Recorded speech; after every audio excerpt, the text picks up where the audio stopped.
अब coffee machine सिर्फ coffee नहीं बनाएगी, मूड भी पहचान के ताना मारेगी। AI mood sensing coffee makers अब आपके चेहरे का एक्सप्रेशन देखकर डिसाइड करेंगे आपको स्ट्रांग चाहिए या स्वीट। अगर आप उदास हो तो बोलेगी, अरे बेटा एस्प्रेसो नहीं, इमोशनल सपोर्ट चाहिए तुझे। और अगर मूड अच्छा है तो बनाएगी परफेक्ट कैपुचिनो और बोलेगी, आजा जीतने जा रहा है आज तू। कैमरा प्लस एआई कॉम्बिनेशन से ये मशीन आपकी eyes, face and body language पढ़ती है।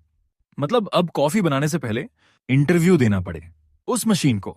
अगर तुम्हारी कॉफी मशीन बोले स्माइल कर वरना मैं शुगर नहीं डालूंगा, तो लाइक, शेयर और कमेंट में बाबा रॉक्स लिखना ना भूलना।